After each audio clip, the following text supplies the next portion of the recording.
Ayez les sous votre site internet, les 3W Congo Millennium. Vous qui aimez les actualités, vous qui aimez Kinshasa, vous aimez la RDC, notre beau et cher pays.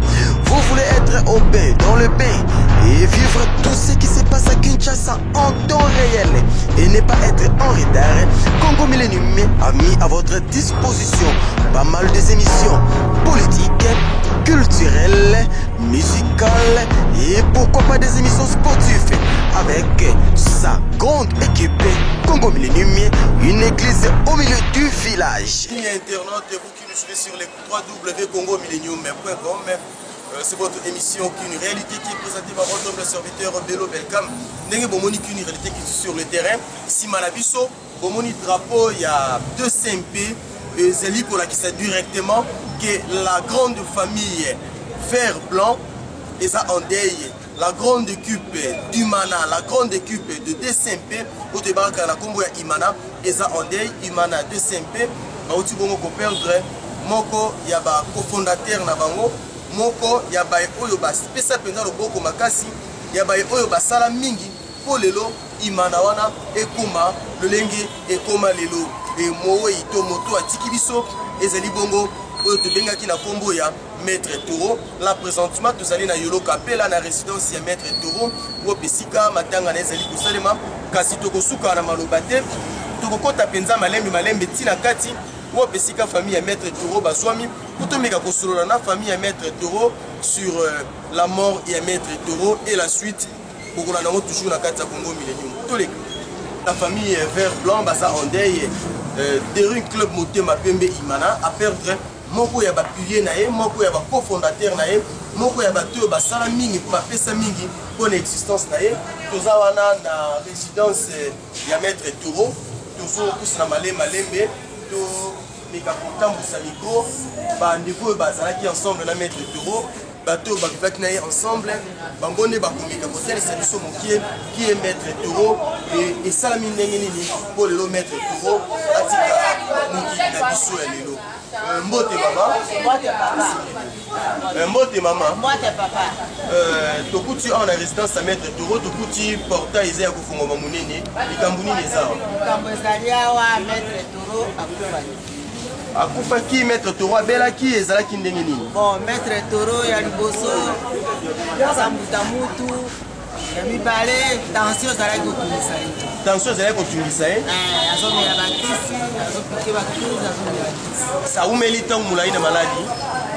Maladi ya mokolo atambolaka na ye akatisaka ngambu mais aza kopesa. Depuis Maître Toro akufi esali déjà mbula boni merci. Tomoni pe bayeli biso portrait ya Maître Toro. Pona bandeko bazolanda biso oyo ntango mosusu babosanaki image ya Maître Toro. Voilà l'image ya Maître Toro. Moko ya bay oyo basimbaki de ring club Motema Pembe. Moko ya bato basala mingi bapesa mingi po Imana ezala oyo yango eza lelo. Oui maman tozongi susu na ngambu na yo Maître Toro akufaki na air nini? Maître Toro akufaki dimanche à 23h. Maître Toro akufi dimanche na 23h, 23h30.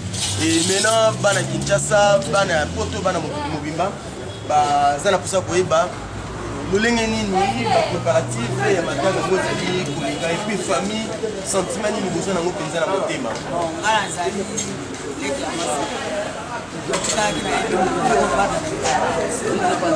tozali awa toza kozela bana ya kote soki baye merci mingi mama toza kokoba toujours na masolo ya Maître Toro et Maître Toro oyo bayimani nyonso bayebi Maître Toro oyo RDC mobimba pe bana ya Dering club Motema Pembe nyonso bazali kolela tomoni pe baleki basi bazawa bien que ezali matanga mwa mituna moko mibale mbote ndeko tokuti yo pe awa na résidence ya Maître Toro yebisa biso yo na Maître Toro boza ndenge nini? Aza koko na ngai aza être cher pour la ngai. Aza être cher koko na nga papa na ngai président na ngai aza nyonso. Maître Toro tiki biso Maître Toro tiki de ring club Motema Pembe nini yo loba na bana Imana? Bazalaka bon moko kaka nde ntango maître toro ye mo bazalaki bomoko bazala mpe kaka bomoko bakabwana te balobi mingi bomoko parce que bomoko nde esalaka bato bakende mosika tozokoba ndeko mwasi mpe aza liboso na biso ye mpe akotalisa mbote ndeko réception tokuti yo mpe na résidence ya maître toro na matanga oza nani par rapport à maître toro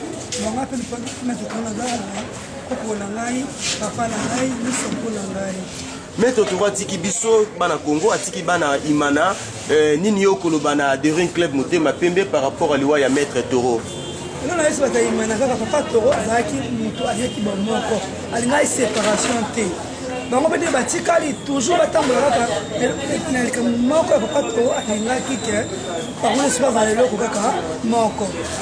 Oui, maître toro de son vivant abandaki toujours koloba Daring Club Motema Pembe uni est imbattable.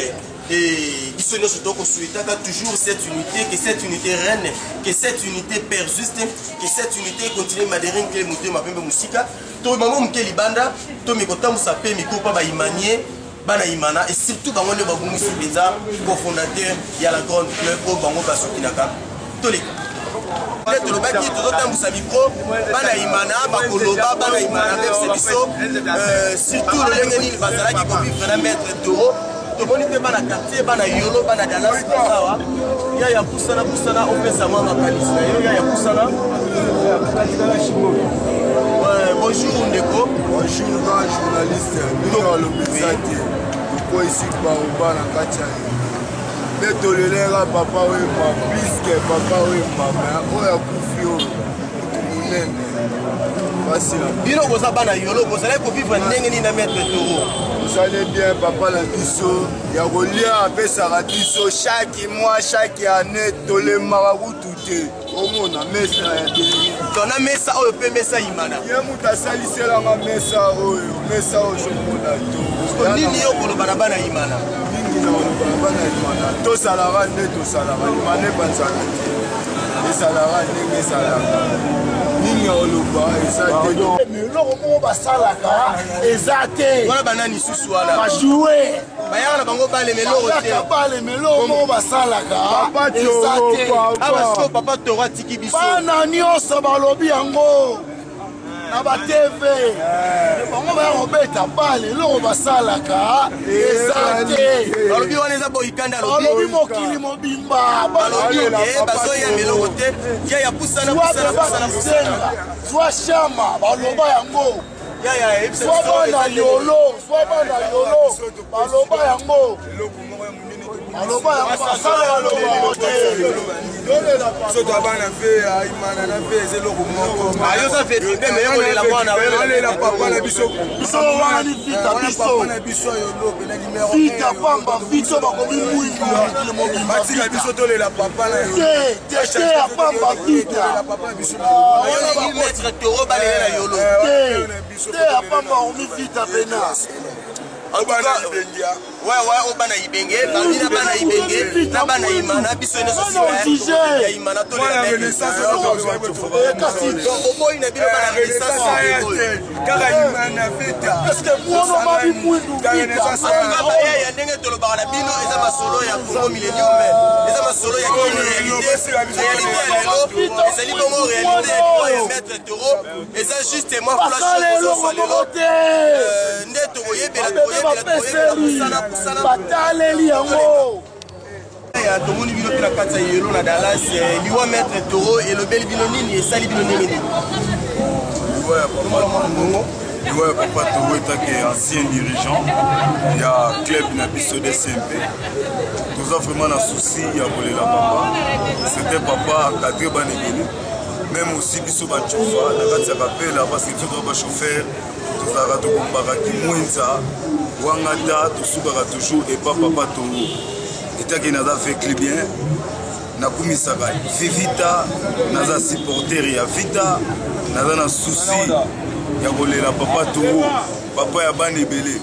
Alors papa place akei toyebi ke eza nzela ya mutu nyonso même ngai même nani molimo ya papa toro place evandi vraiment evanda na kimia na lokumu ya nzambe awa kaka koperdre dirigeant ya monene lokola papa toro na souhaite mes condoléances nyonso na famille mobimba ya DCMP, mes condoléances na famille ya Vita, mes condoléances na famille ya Mazembe, mes condoléances na famille ya Sanga Balende, mes condoléances na famille ya Dragon, mes condoléances na toutes les familles club.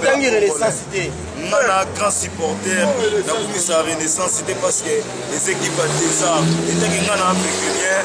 Na kota la lisusu te koya kokomisa Renaissance, c'est parce que tout le temps babetaga batu, tout le temps balingaka te toyebaki un bon supporter tokota toyekotala nani azobeta.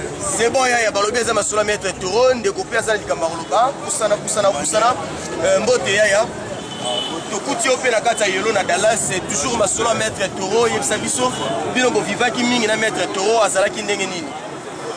Voilà d'après la question, ça va bien associé à la papa si ma belle père a qui n'a pas 6 ans. Qui a 6 ans, t'as mon bien, papa mon social à Bissou. On a chauffeur de ça là, c'est bien à mon union, vous les la père, si ma belle père a qui a Nino olobana bana DCMP oyo baolanda yo sikola mokili.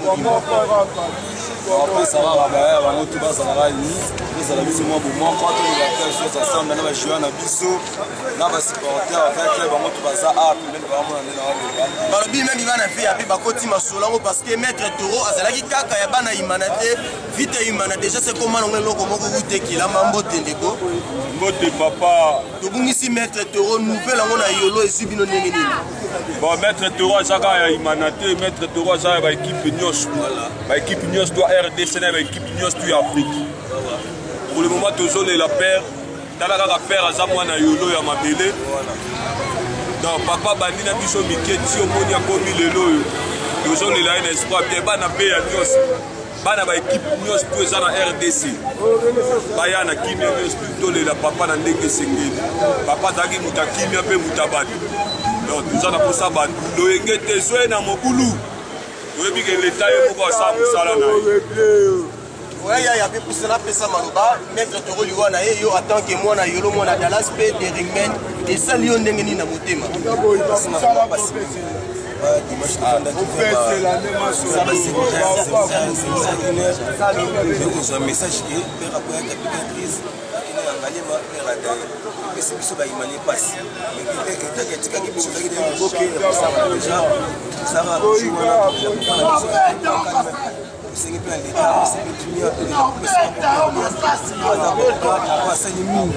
Simba ndaite nabi ko simba ndaite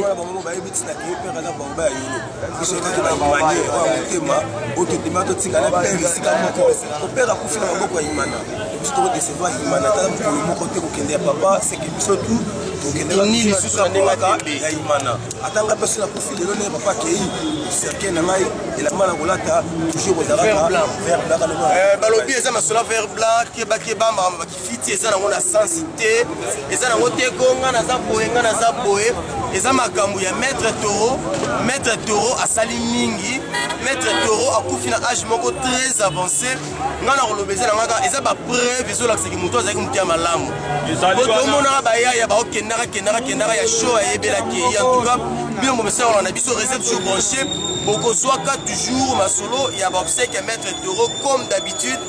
Et surtout ne pas oublier les à côté parce que les à côté ne changeront jamais. Onos bakokunga, onos boya ko semer o ba mesena ko semer système a muta okengela mutu. Kozwaka bango, to rebesara bango. Bona lelo to boucler dans masolango place là mais te promettre bino à luta contournura mais comme d'habitude des grandes salutations à ceux qui nous sont chers et là je vais directement depuis l'Irlande le gouverneur de l'Irlande Julien Bouakanda, le gouverneur, Motema et Maman Bijou Bouakanda, la première dame de l'Irlande. Pourquoi ne pas saluer mon vieux, les mannequins de l'Allemagne, Lenx Longelo de Bundes, sans oublier Soda et Pico, l'héritier valable ya papa Wemba na makamba forme. Lui on l'appelle le vieux Desingo Désiré Kangébeni Motema Mabe ya maman ministre. Aluta Kontonou Radio Kutanisi Matoleka. Ayez les sous votre site internet, les 3W Congo Millennium. Vous qui aimez les actualités, vous qui aimez Kinshasa, vous aimez la RDC, notre beau et cher pays. Vous voulez être au bain, dans le bain, et vivre tout ce qui se passe à Kinshasa en temps réel, et ne pas être en retard. Congo Millennium a mis à votre disposition pas mal des émissions politiques, culturelles, musicales et pourquoi pas des émissions sportives avec sa grande équipe Congo Millennium, une église au milieu du village.